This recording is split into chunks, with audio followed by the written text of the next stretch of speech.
పరిస్థితి కృష్ణబాబు గారు చెప్పినట్టు ఇంతకుముందు మాట్లాడాలని చెప్పినట్టు మనం పెద్ద మాడుకోవాల్సిన అవసరం ఉందని నేను భావించట్లా. కళ్ళతో కాదు కాళ్ళతో కూడా కనపడే పరిస్థితి ఏ రోడ్డు చూసినా. ముఖ్యంగా గన్నవరం నియోజకవర్గంలో అయితే హైవే బారు సర్వాంగ సుందరంగా ఉండే నియోజకవర్గంలో పక్కన ఏ గ్రామంలోకి వెళ్ళినా అన్ని గుంటలతో ఉన్న పరిస్థితి.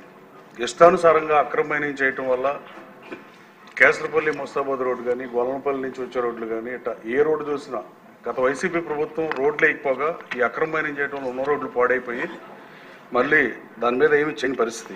ఈ దుస్థితికి కారణం మధ్యతరగతి చిన్న మధ్యతరగతి కాంట్రాక్టర్లు రోడ్లు వేసిన తర్వాత వాళ్ళకి సగం డబ్బులు కూడా చెల్లించకపోవడం వల్ల బ్యాలెన్స్ రోడ్ వర్క్ కూడా పూర్తి చేయని పరిస్థితులు ఉన్నాయి. అలాగే ఎన్కేపాడులో సిమెంట్ రోడ్ సగం వేసారు అధ్యక్ష, సగం వేయాలి. ఒక పక్క 80 ఫీట్ రోడ్ అయితే 40 ఫీట్ 2 ఫీట్ హైట్లో సిమెంట్ రోడ్ ఉంటుంది, ఇంకో పక్క అలా కిందకు ఉంటుంది. అలాంటి పరిస్థితులు నా నియోజకవర్గంలో ఉన్నాయి అధ్యక్ష.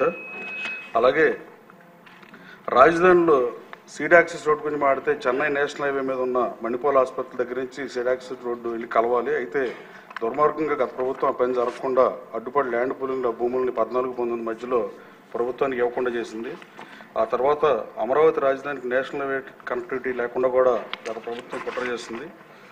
అలాగే అధ్యక్ష అసెంబ్లీ మరియు సెక్రటరీకి వచ్చే దారిలో కరకట్ట మొదలయ్యే ప్రదేశంలో ఎడం పక్కన ఒక పెద్ద పైలైన్ కనపడుతుంది అధ్యక్ష. అది 600 కోట్ల రూపాయలతో కరకట్ట చేయడం కోసం ఏర్పాటు చేశారు. దీన్ని శంకుస్థాపన చేసిన మాజీ ముఖ్యమంత్రి ఆ శంకుస్థాపన జరిగిన తర్వాత 10% కూడా రోడ్డు అయిన పరిస్థితి. అలాగే అట్టహాసంగా రోజు జగన్మోహన్ రెడ్డి గారు ఇదే అసెంబ్లీలో వీడియో ప్రజెంటేషన్ పెట్టి ఎగతాళిగా కరకట్ట రోడ్డు గురించి ముఖ్యమంత్రి గారి గురించి ఆ రోజున ముఖ్యమంత్రి గారి గురించి విమర్శించి తప్పుగా మాట్లాడిన పరిస్థితి. అమరావతి రాజధానిలో రోడ్లు లేకుండా చంద్రబాబు గారు నిర్మించిన రోడ్లు కూడా గ్రావెల్ కంకర తవ్విని కూడా మనం టీవీలో చూసాం. అలాగే రాష్ట్రంలో రోడ్లు మరీ ముఖ్యంగా గన్నవరం నియోజకవర్గం రోడ్లు అద్భుతంగా నిర్మాణం చేయాలని ఈ సందర్భంగా తమ ద్వారా సంబంధిత మంత్రి గారు బీసీ జనార్దన్ రెడ్డి గారిని ముఖ్యమంత్రి గారిని కోరుతున్నాం. అలాగే గత ప్రభుత్వం అసలు ఎవరిది పట్టించుకునే పరిస్థితి ఉండదు అధ్యక్ష.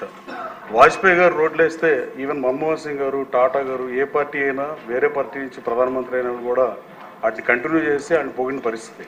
గత ప్రభుత్వం ఏ నమూనాను తీసుకోదు. ఈవెన్ అమెరికాలో నేను 19 సంవత్సరాలు అధ్యక్ష, ఇన్ఫ్రాస్ట్రక్చర్లో రోడ్లలో America is the best in the world అన్న చెప్పొచ్చు.